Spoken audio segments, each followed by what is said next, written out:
Hello guys and welcome back to Car Obsession.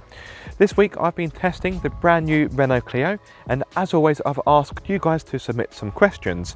As with the Suzuki Swift Sport Hybrid, I got more questions than I was expecting. Therefore, once more I'm doing a dedicated video so I can answer them. So let's kick things off.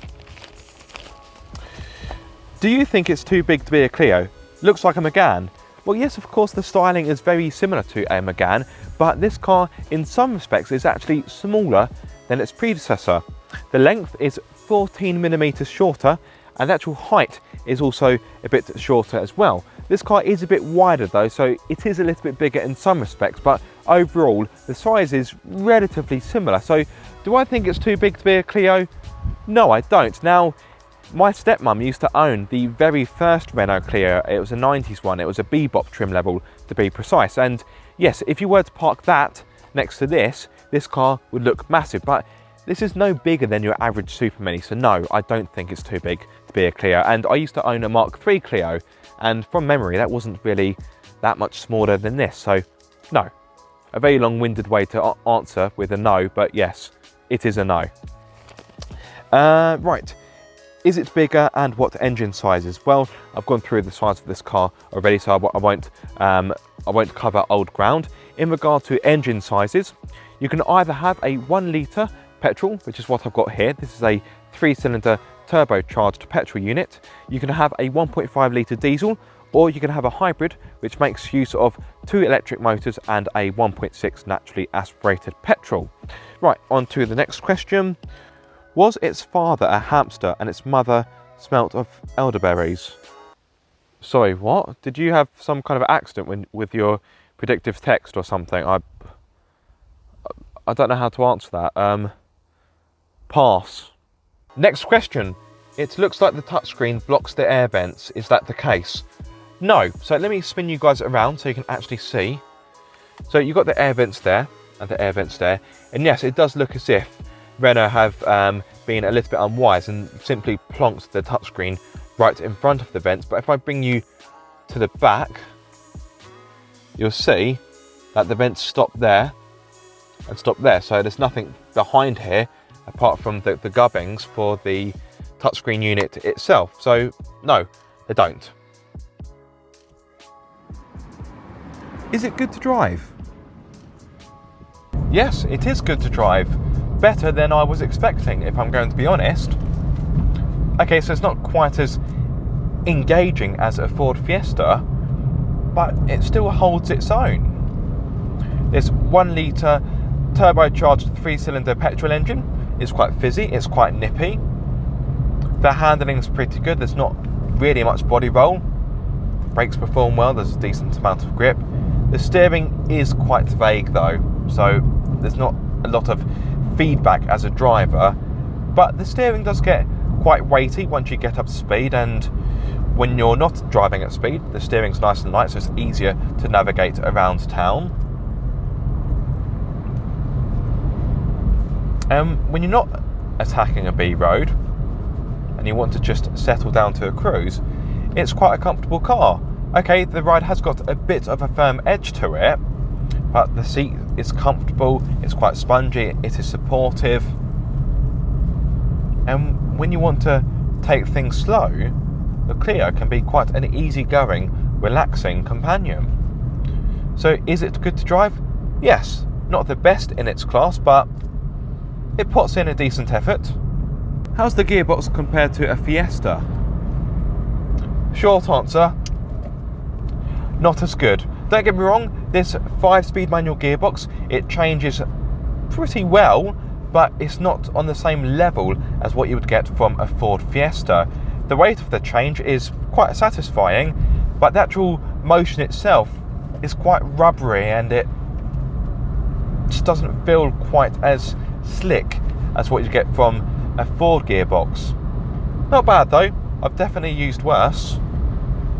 Does it come with a torque converter, or like the previous model, a dual clutch made of soft chocolate? Neither, it comes with a CVT.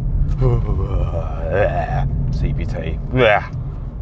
Have you had the chance to test an automatic transmission version, and what was the gearbox like if you did? No, I've only driven the manual version. However, given the fact that the automatic is a CVT, as I mentioned a few moments ago, I wouldn't expect it to be amazing, if I'm going to be honest. Does this badge engineered vehicle from the Renault/Nissan Alliance actually disguise the fact it's basically a Micra well enough to fool people? Like Group PSA's Peugeot 208 and Vauxhall Corsa kind of scenario.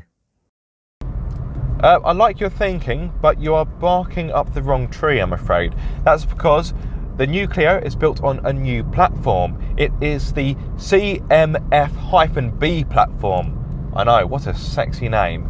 Therefore, it's on a completely different chassis to the Micra, meaning you can't really compare the two cars. That would be like comparing apples and oranges.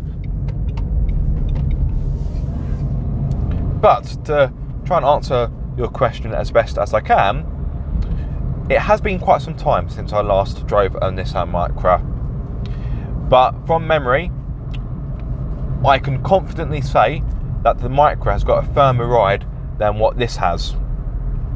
So if you want something a bit more comfortable, I would urge you to go for the Clio as opposed to the Micra. In regard to driving dynamics, I would say they're quite similar, not really that much to split the two. I would probably say the Micra may just pip the Clio to the post when it comes to driving experience. But if I had to choose between the two, I would choose the Clio because this is still pretty good to drive. It looks better in my opinion, although the new Micra is far from a minger. And this offers better value for money and a bigger boot. So yeah, if I had to choose between a Micra or a Clio, I'd have the Clio. How comfortable is it, and is the feedback/steering good or lifeless? In regard to comfort, I think the Clio does that very well. Okay, the ride has got a bit of a firm edge to it, but as I said earlier, the seats are comfortable. So I can see no reason why you can't drive this with a good amount of comfort. In regard to the steering, I touched upon that earlier. Yes, it is quite vague and quite lifeless. The weight is okay once you get up to speed, but yes, there's not a great amount of information as to what the front wheels are doing. Come on, tell me something. No. Lights on, but nobody's home. Better than the equivalent Fiesta? That is an interesting one, because it depends on what you want me to base that answer on. If we're talking the way how the car drives, then no, this is not better than a Ford Fiesta, not in my opinion at least anyway.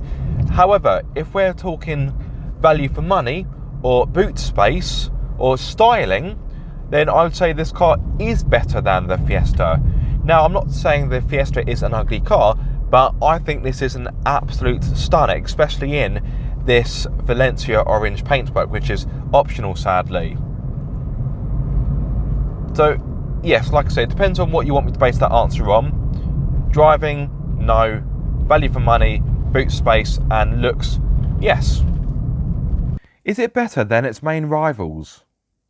Again, this is a tricky one because it depends on what you want me to base the answer on. Apologies if you can barely see me. I've gone through quite a dark area.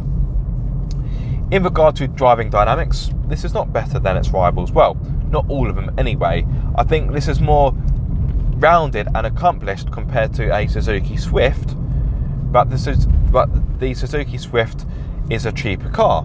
Therefore, you have to think about things in context. This does have the biggest boot in class, so in that respect it is better, but rear space is a bit on the tight side, so it's not quite as good as a Seat Ibiza. Value for money is an area where this car does well. So again, it depends on what you want to base on what you want me to base the answer on. As an all-rounder, I would say this isn't better than its rivals, but I wouldn't say it is a bad car either. What are the common faults with it? Hopefully none. It's a brand new car. I don't really know what kind of answer to give you. Sorry. Miles per gallon. So this engine, this is the 1 litre 3-cylinder turbocharged petrol, which offers 100 horsepower with 160 newton meters of torque. This is the mid-range petrol.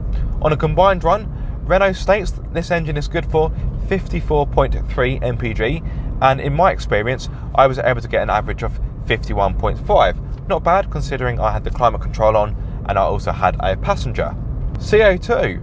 Okay, so this engine emits a respectable 99 grams per kilometre of CO2, meaning for the first year of VED you'll be required to pay £130.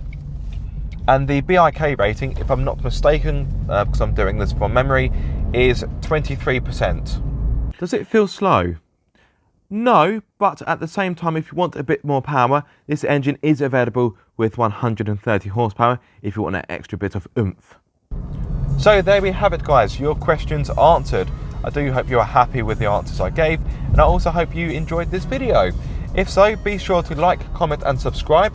If you are subscribed, don't forget to click the bell icon so you get notified every time I make a video. But until the next time, guys, be sure to keep up the car obsession.